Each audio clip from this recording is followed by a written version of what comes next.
అసలు రాఖీ పండుగ ఎందుకు జరుపుకుంటారు? దాని వెనుక ఉన్న అసలైన నిజమేంటి? ప్రతి సంవత్సరం రాఖీ పండుగ వచ్చిందంటే చెల్లెలు తన అన్న చేతికి ఒక చిన్న దారం కడుతుంది. కానీ ఆ చిన్న దారం వెనుక ఇంత పెద్ద చరిత్ర ఉందని మీకు తెలుసా? అసలు ఈ రాఖీ సంప్రదాయం ఎక్కడి నుండి వచ్చింది? మహాభారతంలో శ్రీకృష్ణుడు ద్రౌపది కథకు ఈ రాఖీకి ఉన్న సంబంధం ఏంటి? ఇంద్రుడు శాచీదేవి కథలో చెప్పే రక్షాదారం ఏంటి? రాణి కర్ణావతి హుమాయూన్కు రాఖీ పంపించిందనే కథలో నిజమెంత? ఇవన్నీ తెలుసుకోవాలంటే వీడియోను కంటిన్యూ చేయండి. ఇంకో ఆసక్తికరమైన ప్రశ్న, రాఖీని కేవలం హిందువులు మాత్రమే జరుపుకుంటారా? ముస్లింలు, క్రిస్టియన్లు, సిక్కులు లేదా ఇతర మతాలకు చెందిన వాళ్ళు కూడా రాఖీని జరుపుకుంటారా? అసలు భారత్ కాకుండా ఇతర దేశాల్లో కూడా రాఖీ లాంటి పండుగలు లేదా సోదర సోదరి బంధాన్ని సంబంధించిన సంప్రదాయాలు ఏమైనా ఉన్నాయా? మనం ఈరోజు జరుపుకుంటున్న రాఖీ పండుగ అసలు ఎక్కడి నుండి వచ్చింది? దాని వెనుక ఉన్న నిజమేంటి? సో ఈ వీడియోలో రాఖీ పండుగకు సంబంధించిన పురాణ కథలు, చారిత్రక ఆధారాలు, ఇతర మతాలు మరియు ఇతర దేశాల్లో ఉన్న సాంప్రదాయాల గురించి పూర్తిగా తెలుసుకుందాం. Let's start our episode today. ముందుగా రాఖీ పండుగకు అసలు అర్థం ఏంటో తెలుసుకుందాం. రాఖీని రక్షాబంధన అని కూడా అంటారు. రక్ష అంటే రక్షణ, బంధన అంటే బంధం, అంటే రక్షణతో కూడిన బంధం అని అర్థం. అయితే ఇక్కడ ఒక విషయం చాలా ముఖ్యమైనది. ఈరోజు మనం రాఖీని ప్రధానంగా అన్న చెల్లెల పండుగగా జరుపుకుంటున్నాం. కానీ రాఖీ సంప్రదాయం మొదటి నుంచే కేవలం అన్న చెల్లెల మధ్య మాత్రమే ఉండేదని చెప్పడానికి ఖచ్చితమైన ఆధారాలు లేవు. ప్రాచీన భారతీయ సంప్రదాయాల్లో పవిత్రమైన దారం కట్టడం, దాని రక్షణకు ప్రతీకగా భావించడం వంటి ఆచారాలు కనిపిస్తున్నాయి. అంటే మనం ఈరోజు చేతికి కట్టుకున్న రాఖీ వెనుక ఉన్న రక్షణ అనే భావన చాలా పాతది. కానీ ఈ సాంప్రదాయం ఎలా కాలక్రమేణంగా అన్న చెల్లెల బంధానికి ప్రతీకగా మారింది. దానికి సంబంధించి మనకు ఒక ప్రసిద్ధ కథనం ఉంది. అదే మహాభారతానికి సంబంధించిన శ్రీకృష్ణుడు ద్రౌపది కథ. ఆ కథలో అసలు ఏం జరిగేది? ద్రౌపది కృష్ణుడికి నిజంగానే రాఖీ కట్టిందా? ఇప్పుడు ఆ కథ ఏంటో తెలుసుకుందాం. ఇప్పుడు రాఖీ పండుగకు ఈ కథకున్న మెయిన్ కనెక్షన్ ఏంటో చూద్దాం. రాఖీ గురించి మనం ఎక్కువగా వినే ఫేమస్ స్టోరీ శ్రీకృష్ణుడు ద్రౌపదికి సంబంధించింది. మహాభారతానికి సంబంధించిన ప్రసిద్ధ కథనం ప్రకారం ఒకసారి శ్రీకృష్ణుడు వేలికి గాయమవుతుంది. అది చూసిన ద్రౌపది వెంటనే తన చీరలో నుంచి కొంచెం బట్టను చించి కృష్ణుడు వేలికి కట్టిందని కథనం. ఇక్కడ ఒక విషయం గమనించాలి. ద్రౌపది కృష్ణుడికి రాఖీ కట్టిందని కాదు, ఆయన వేలికైన గాయానికి బట్ట కట్టింది. కానీ ఆ చిన్న సంఘటనలో ద్రౌపది చూపించిన ప్రేమ, ఆప్యాయత తర్వాతి కాలంలో రాఖీ పండుగతో లింక్ చేసి చూస్తూ వచ్చారు. అసలు ఈ కథకి రాఖీకి సంబంధం ఏంటి? ఎందుకంటే రాఖీ పండుగలో కూడా ప్రధానంగా కనిపించేది ప్రేమ, నమ్మకం, ఒకరిపై ఒకరికి ఉండే అనుబంధం. మహాభారతంలో తర్వాత ద్రౌపది చాలా కష్టమైన పరిస్థితిని ఎదుర్కొన్నప్పుడు కృష్ణుడు ఆమెకు అండగా నిలిచాడనే కథనం మనందరికీ తెలిసిందే. అందుకే ద్రౌపది కృష్ణుడికి కట్టిన ఆ బట్టను రక్షణకు గుర్తుగా చాలామంది భావిస్తారు. కానీ ఇక్కడ ఒక ఇంపార్టెంట్ పాయింట్ ఉంది. మహాభారతంలో ద్రౌపది కృష్ణుడికి రాఖీ కట్టింది అని ఎక్కడా కూడా స్పష్టంగా చెప్పలేదు. కాబట్టి ఇదే రాఖీ పండుగకు ఎగ్జాక్ట్ స్టార్టింగ్ పాయింట్ అని చెప్పడం కూడా కరెక్ట్ కాదు. ఇది మహాభారతానికి సంబంధించిన ఒక ప్రసిద్ధ కథనం మాత్రమే. తర్వాతి కాలంలో ఈ కథ రాఖీ సాంప్రదాయంగా బాగా కలిసిపోయింది. మరి ఇలాంటి రక్షాదారం గురించి మరో పురాణం కథనం ఏంటి? ఇంద్రుడికి శచీదేవికి కట్టిన దారం కథ ఏంటి? ఇప్పుడు అది చూద్దాం. ఇప్పుడు రాఖీ పండుగకు సంబంధించి మరో ఇంట్రెస్టింగ్ స్టోరీ చూద్దాం. ఇది ఇంద్రుడు శాచీదేవికి సంబంధించిన కథనం. పురాణ కథనం ప్రకారం దేవతలకు అసురులకు మధ్య పెద్ద యుద్ధం జరుగుతున్న సమయంలో ఇంద్రుడు ఇబ్బందిలో పడతాడు. ఇంద్రుడు పరిస్థితి చూసి అతని భార్య శాచీదేవి ఆందోళన చెందుతుంది. అప్పుడు శాచీదేవి ఇంద్రుడి చేతికి ఒక పవిత్రమైన దారాన్ని కడుతుంది. ఆ దారం ఇంద్రుడికి రక్షణ కలిగిస్తుందని, ధైర్యంగా యుద్ధాన్ని ఎదుర్కోవడానికి సహాయపడుతుందని. రాఖీకి దీనికి సంబంధం ఏంటి? ఇక్కడ మనం గమనించాల్సిన మెయిన్ పాయింట్ ఏంటి అంటే, చేతికి ఒక పవిత్రమైన దారం కట్టడం, దాన్ని రక్షణకు గుర్తుగా భావించడం అనే ఆలోచన చాలా పాతది. అంటే మనం ఈరోజు రాఖీ పండుగలో చూస్తున్న రక్షణ అనే భావనకు ఇలాంటి పాత సంప్రదాయాలతో కూడిన సంబంధం ఉందని చెప్పవచ్చు. కానీ ఇది కూడా నేటి రాఖీ పండుగకు ఎగ్జాక్ట్ స్టార్టింగ్ పాయింట్ అని చెప్పలేదు. ఎందుకంటే ఇది ఒక పురాణ కథనం. అయితే ఇలాంటి కథనాలు, సాంప్రదాయాలు కలిసే రాఖీకి సంబంధించిన భావన కాలక్రమేణా ఎలా మారిందో మనకు అర్థమవుతుంది. మరి ఒక ముఖ్యమైన ప్రశ్న, రాఖీ మొదటి నుంచి అన్నా చెల్లెల పండుగనైనా, లేక కాలం మారే కొద్దీ ఈ సాంప్రదాయం కూడా మారిందా? ఇప్పుడు ఆ విషయం గురించి చూద్దాం. రాఖీకి దీనికి సంబంధం ఏంటి?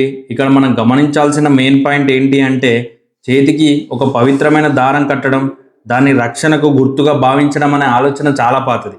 అంటే మనం ఈరోజు రాఖీ పండుగలో చూస్తున్న రక్షణ అనే భావనకు ఇలాంటి పాత సంప్రదాయాలతో కూడిన సంబంధం ఉందని చెప్పవచ్చు.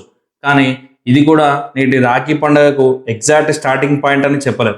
ఎందుకంటే ఇది ఒక పురాణ కథనం. అయితే ఇలాంటి కథనాలు సాంప్రదాయాలు కలిసే రాఖీకి సంబంధించిన భావన కాలక్రమేణా ఎలా మారిందో మనకు అర్థమవుతుంది.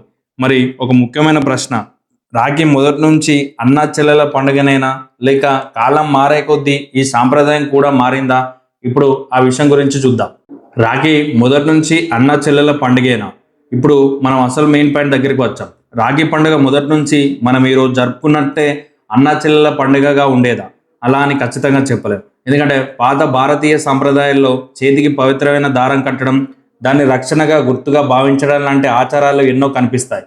అంటే మొదట్లో రక్షణ దారం అనే భావన ఉండి ఉండవచ్చు, కానీ కాలం గడిచే కొద్దీ ఈ సాంప్రదాయం కూడా మారుతూ వచ్చింది. తర్వాత అన్నా చెల్లెల మధ్య ప్రేమ, అనుబంధం, ఆప్యాయతకు రాఖీ ఒక ప్రత్యేక గుర్తుగా మారింది. అందుకే ఈరోజు రాఖీ అంటే మనకు వెంటనే గుర్తుకొచ్చేది చెల్లెలు అన్నకు రాఖీ కట్టడం, అన్న చెల్లికి బహుమతి ఇవ్వడం. రాఖీ కేవలం హిందువులకేనా? అయితే ఇక్కడ ఇంకో ఇంట్రెస్టింగ్ క్వశ్చన్ వస్తుంది. రాఖీని కేవలం హిందువులు మాత్రమే జరుపుకుంటారు? ముస్లింలు, క్రిస్టియన్లు, సిక్కులు లేదా ఇతర కమ్యూనిటీస్ వాళ్ళు కూడా రాఖీని జరుపుకుంటారు? సాధారణంగా చెప్పాలి అంటే రక్షాబంధన్ మూలంగా హిందూ సంప్రదాయానికి చెందిన పండుగ. కానీ భారతదేశంలో కొన్ని చోట్ల ఇతర మతాలకు చెందిన వ్యక్తులు కూడా రాఖీని సాంస్కృతికంగా సోదర బంధాన్ని గుర్తు చేసుకొని జరుపుకునే సందర్భాలు కూడా చాలా ఉన్నాయి. అంటే అది వాళ్ళ మతంలో తప్పనిసరిగా జరుపుకోవాల్సిన పండుగ అని కాదు. అలాగే భారత్ కాకుండా ఇతర కంట్రీస్లో కూడా రాఖీ లాంటి బ్రదర్ సిస్టర్ ట్రెడిషన్స్ ఉన్నాయా? అసలు ఇతర మతాలు, ఇతర దేశాల్లో ఈ పండుగను ఎలా చూస్తారు? ఇప్పుడు ఆ విషయాన్నే చూద్దాం. ఇతర మతాల వాళ్ళు కూడా రాఖీని జరుపుకుంటారా? ఇప్పుడు ఇతర కమ్యూనిటీస్ గురించి క్లియర్గా తెలుసుకుందాం. ముందుగా ఒక విషయం గుర్తుపెట్టుకోవాలి. రక్షాబంధన్ అనేది మూలంగా హిందూ సాంప్రదాయానికి చెందిన పండుగ. అయితే భారత్లో మతాలు వేరైనా కొంతమంది ముస్లింలు, క్రిస్టియన్లు, సిక్కులు, జైనులు కూడా రాఖీని సాంస్కృతికంగా జరుపుకునే సందర్భాలు చాలా ఉన్నాయి. అంటే వాళ్ళు దీన్ని తప్పనిసరిగా తమ మతపరమైన పండుగగా జరుపుకుంటారని కాదు. ఉదాహరణకు ఒక ముస్లిం లేదా క్రిస్టియన్ కుటుంబంలో హిందూ సోదరి లేదా స్నేహితురాలు ఉంటే ఆమె రాఖీ కట్టడం, దానికి గౌరవంగా రాఖీ తీసుకోవడం లాంటి సందర్భాలు ఉండవచ్చు. ఇక్కడ ప్రధానంగా మతపరమైన ఆచారం కంటే అన్నా చెల్లెల బంధం, ప్రేమ, స్నేహం అనే భావనకు ప్రాధాన్యం ఇస్తారు. ఇతర దేశాల్లో కూడా ఇలాంటి పండుగలు ఏమైనా ఉన్నాయా? అయితే రాఖీ అనేది కేవలం మన దేశంలో ఉన్న ప్రత్యేకమైన సాంప్రదాయమా, లేక ఇతర కంట్రీస్లో కూడా అన్నా చెల్లెల బంధానికి సంబంధించిన పండుగలు ఏమైనా ఉన్నాయా? ఇక్కడ ఒక విషయం క్లియర్గా చెప్పాలి. మన రక్షాబంధన్కు ఎగ్జాక్ట్లీగా సేమ్గా అన్నా చెల్లెల మధ్య రాఖీ కట్టే పండుగ ప్రపంచంలోని అన్ని దేశాల్లో ఉండదు. అయితే ఇతర దేశాలు, ఇతర కల్చర్లో కూడా అన్నా చెల్లెల బంధాన్ని గుర్తు చేసుకున్న రోజులు, కుటుంబ సాంప్రదాయాలు కూడా ఉన్నాయి. కానీ అవి ఎగ్జాక్ట్గా రాఖీ పండుగ మాదిరిగా ఉండవు. అంటే రాఖీకి ప్రత్యేకమైన మూలం భారతీయ హిందూ సంప్రదాయంలో ఉంది. ఇతర కల్చరల్స్లో బ్రదర్ సిస్టర్ లవ్, ఫ్యామిలీ బాండింగ్స్కి సంబంధించిన సాంప్రదాయాలు వేరే రూపాల్లో ఉండవచ్చు. మరి రాఖీ చరిత్రలో చాలా ఫేమస్గా వినిపించే రాణి కర్ణావతి, హుమాయూన్ కథలో నిజమేంత? ఈ కథ నిజంగా జరిగిందా, లేక తర్వాతి కాలంలో ప్రచారం వచ్చిందా? ఇప్పుడు ఆ ఇంట్రెస్టింగ్ స్టోరీ ఏంటో చూద్దాం. ఇప్పుడు రాఖీ చరిత్రలో చాలా ఫేమస్గా వినిపించే మరో కథ గురించి చూద్దాం. అదే రాణి కర్ణావతి, మొఘల్ చక్రవర్తి హుమాయూన్ కథ. చిత్తూరు రాణి కర్ణావతి తన రాజ్యాన్ని ప్రమాదం వచ్చిన సమయంలో హుమాయూన్కు ఒక రాఖీ పంపిందని చెప్తారు. ఆ రాఖీని ఆమె ఒక సోదర బంధానికి గుర్తుగా పంపిందని కథనం. కానీ రాఖీ అందుకున్న హుమాయూన్ కర్ణావతి తన సోదరిగా భావించి ఆమెకు సాయం చేయడానికి ప్రయత్నించాడని చాలా కాలంగా ప్రచారంలో ఉంది. ఈ కథ వినడానికి చాలా ఆసక్తికరంగా ఉంటుంది. ఎందుకంటే ఇక్కడ ఒక ముఖ్యమైన విషయం కనిపిస్తుంది. రాఖీ అంటే కేవలం ఒకే కుటుంబంలో పుట్టిన అన్నా చెల్లెల మధ్య ఉండే బంధం మాత్రమే కాదు. రక్త సంబంధం లేకపోయినా ఒకరిని సోదరుడిగా భావించే సింబాలిక్ బాండ్గా కూడా రాఖీని ఉపయోగించినట్టు ఈ కథనం చెప్తుంది. అయితే ఈ కథలో నిజమంతా. కానీ ఇక్కడ మనం కొంచెం కేర్ఫుల్గా ఉండాలి. కర్ణావతి హుమాయూన్కు రాఖీ పంపిందనే కథ చాలా ఫేమస్ అయినప్పటికీ ఈ సంఘటనకు సంబంధించిన చారిత్రక ఆధారాలపై చారిత్రకారుల మధ్య ఒక పెద్ద డిబేటే నడిచింది. అందుకే హుమాయూన్కు కర్ణావతి రాఖీ పంపింది, అందుకే రాఖీ పండుగ అప్పుడే మొదలైంది అని చెప్పడం కూడా కరెక్ట్ కాదు. రాఖీ సాంప్రదాయం అంతకంటే ముందే భారతీయ సమాజంలో వివిధ రూపాల్లో ఉన్నట్టుగా తెలుస్తుంది. కాబట్టి కర్ణావతి హుమాయూన్ కథ రాఖీకి సంబంధించిన ఒక ఫేమస్ హిస్టారికల్ స్టోరీగా చూడాలి. మరి ఇప్పటి వరకు మనం చూసిన కథలన్నీ కలిపి చూస్తే రాఖీ పండుగ అసలు ఎక్కడి నుండి వచ్చింది? మహాభారతం కథన, పురాణ సాంప్రదాయాల, లేక కాలక్రమంలో ఏర్పడిన ఒక సామాజిక సాంప్రదాయమా? ఇప్పుడు ఈ మొత్తం విషయానికి ఫైనల్ ఆన్సర్ ఏంటో చూద్దాం. మరి రాఖీ అసలు ఎక్కడి నుండి వచ్చింది? ఇప్పటి వరకు మనం రాఖీకి సంబంధించిన కొన్ని ముఖ్యమైన కథలను అన్నీ చూసాం. శ్రీకృష్ణుడు ద్రౌపది కథలో ఒక బంధం, ఆప్యాయత కనిపిస్తుంది. ఇంద్రుడు సాచీదేవి కథలో రక్షణ కోసం పవిత్రమైన దారం కట్టే సాంప్రదాయం కనిపిస్తుంది.